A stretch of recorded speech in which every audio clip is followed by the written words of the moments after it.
O que é mais importante? Quanto à comida sacrificada aos ídolos, sabemos que todos temos conhecimento. Vocês são sábios. Coríntios, vocês são sábios. Brasil, Igreja do Brasil, vocês têm conhecimento, vocês são estudiosos. Não tem que misturar carnaval e samba e rock, pagode, não sei o quê. Não adianta, para agradar quem? Ir para as festas pagãs e etc, e etc. E come, bebe, casa-se e dá em casamento. Dá tudo errado. Então ele diz, todos temos conhecimento. Todavia o conhecimento incha, traz orgulho, mas o amor edifica. Esse amor que edifica é aquele amor de 1 Coríntios 13. Né? É o amor de Cristo, o amor ágape. Mas o amor edifica. Quem pensa conhecer alguma coisa ainda não conhece como deveria saber. Não conhece como deveria. Acha que sabe. Gente, ninguém sabe tudo. Ninguém é perfeito. Mas se alguém ama a Deus, essa é a perfeição. Se alguém ama a Deus, este é conhecido por Deus, pronto. Essa questão de eu sei, eu faço, eu sou PhD, eu sou entendido, eu sou sábio, eu tenho dons, não tem nada, ninguém tem nada nessa terra, ninguém tem nada nessa terra, é passageira, tudo aqui é passageiro. Para corroborar com esses 3 versículos de 1 Coríntios 8, nós temos que voltar para Atos capítulo 15. O concílio de Jerusalém, o apóstolo Paulo e Barnabé, lá no versículo 19 e 20, que o problema não era a comida, estava então o evangelho aqui em Romanos, aliás em Atos, que é o começo, ainda não tinha Romanos, não tinha Coríntios, não tinha nada. Foi o começo, ali a obra era pura e simples do Espírito Santo.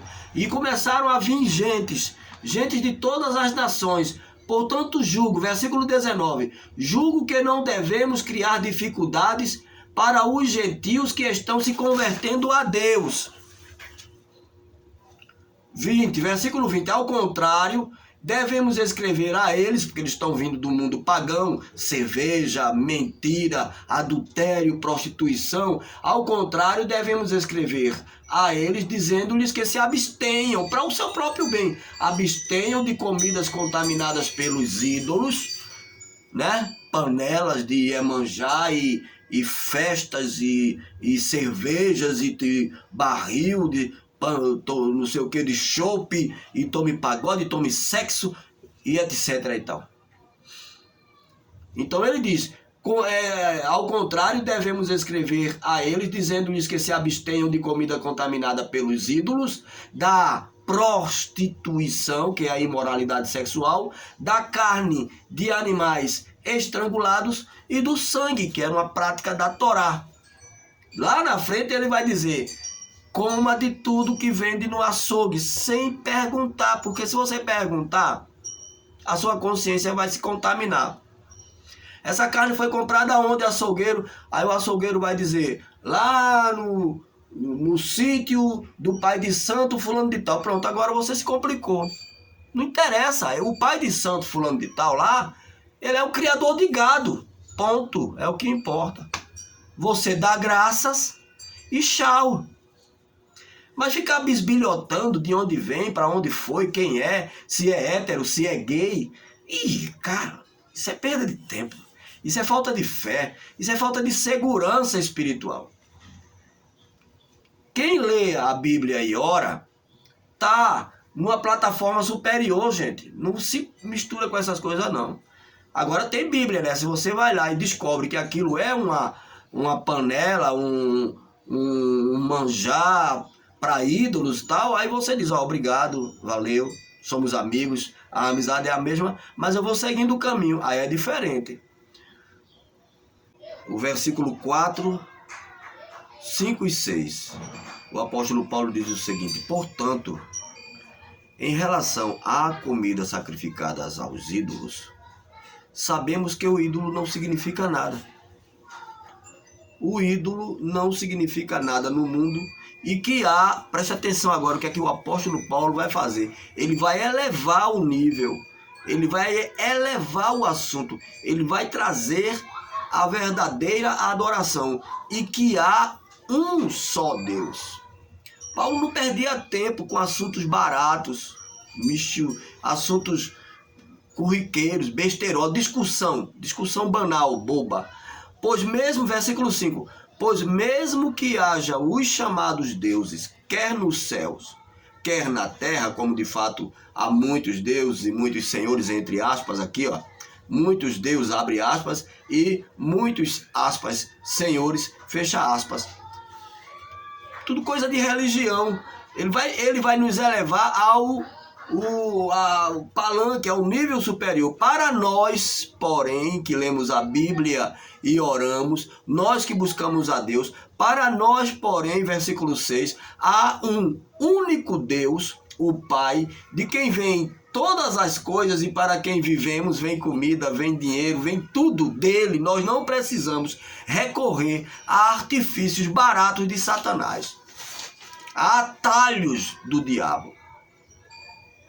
Para nós, porém, há um único Deus e o Pai, de quem vêm todas as coisas e para quem vivemos. E um só Senhor, Jesus Cristo, por meio de quem vieram todas as coisas e por meio de quem vivemos.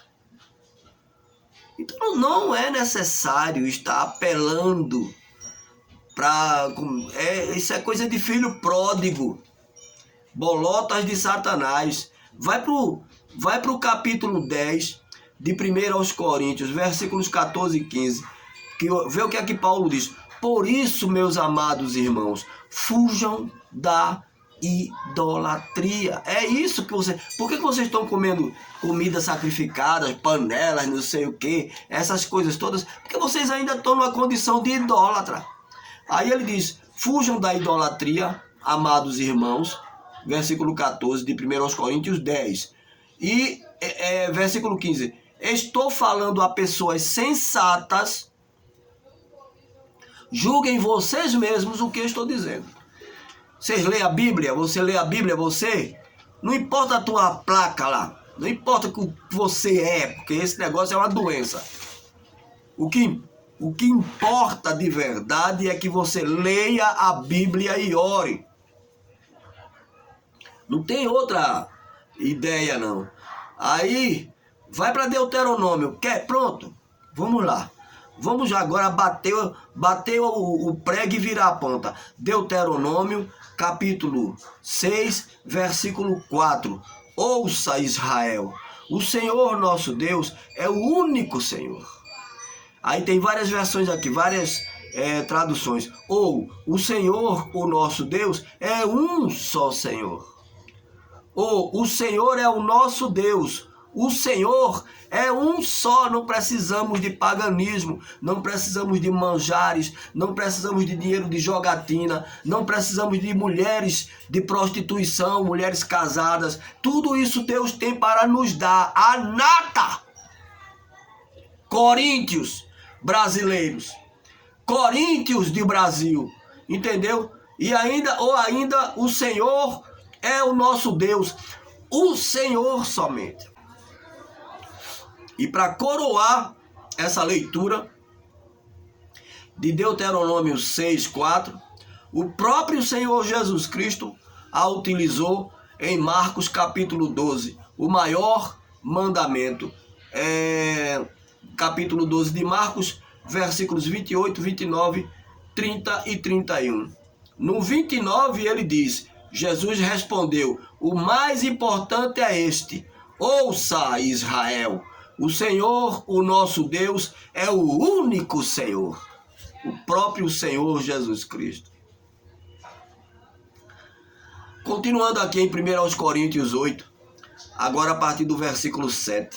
No entanto, no tocante a essas coisas que eu falei, que Paulo falou, trazendo a adoração a um único Deus, tira toda todo o ranço, tira todo o problema, toda a interpretação própria, todo, né, come carne, não come carne, guarda dia, não guarda dia, veste branco ou veste vermelho, essas coisas, balela toda. Aí o apóstolo Paulo, no versículo 7 de 1 aos Coríntios 8, diz: no entanto, nem todos têm esse conhecimento. Alguns, visto que ainda consideram a existência do ídolo, comem esse alimento como se fosse um sacrifício idólatra. Ainda agem como adoradores de ídolos. Então a consciência fraca deles fica contaminada. Depois se arrepende. Ah, meu Deus, o que foi que eu fiz? O que foi que eu fiz? Senhor, perdão, Senhor. Podia ter evitado. Só é crer no Senhor. Nosso Deus é o único Senhor. A comida, porém, versículo 8. A comida, porém, não nos torna aceitáveis diante de Deus. Não seremos piores se não comermos, nem melhores se comermos.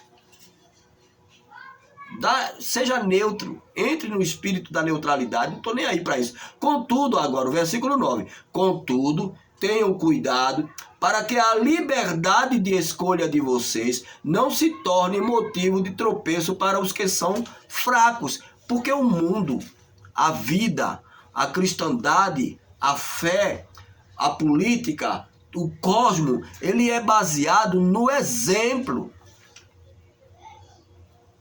Não adianta. Nada sem exemplo, sem determinação, sem compostura, nada dá certo. Feito aleatoriamente assim, sem um cronograma, sem um programa, nada. É por fé? É por fé, mas tem uma linha a seguir. Então ele diz: contudo, tenham cuidado para que a liberdade de escolha de vocês não se torne motivo de tropeço para os que são fracos.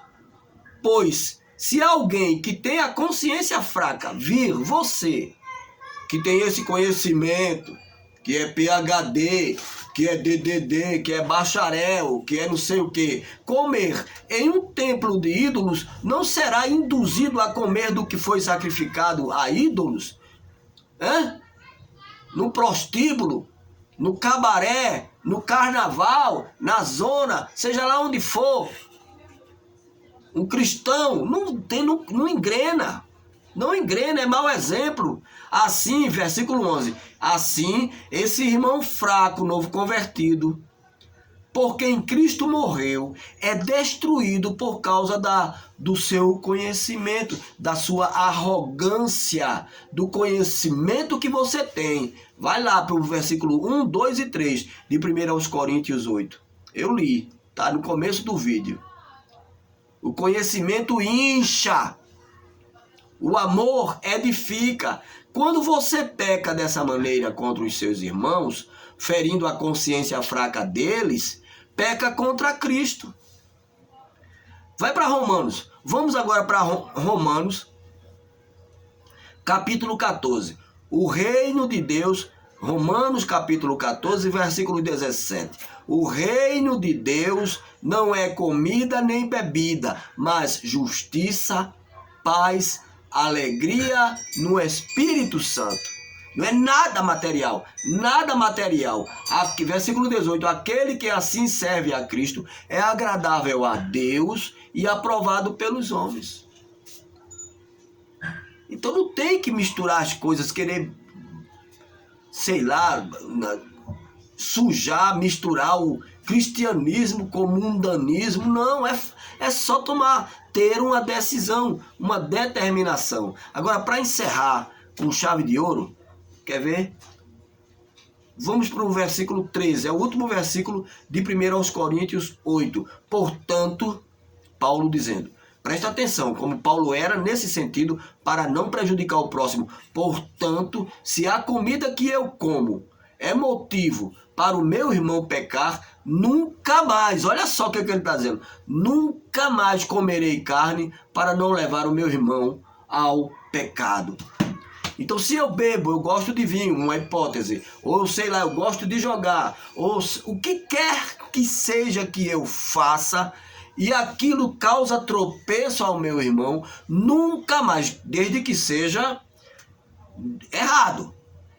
Agora, se você está fazendo a coisa certa, certíssima, e o outro lado lá está inchado, aí você não tem culpa. Você está no que é certo. Então, nunca mais, o apóstolo Paulo disse, eu como carne. Nunca mais eu jogo. Nunca mais eu faço isso, seja lá o que for. Que não seja coerente com a fé e eu esteja fazendo, que está prejudicando o meu irmão novo convertido, fraco na fé. Que Deus abençoe. Em nome do Senhor Jesus Cristo. Shalom. Shalom Adonai. Deus seja louvado. Glória a Deus. Amém. Amém.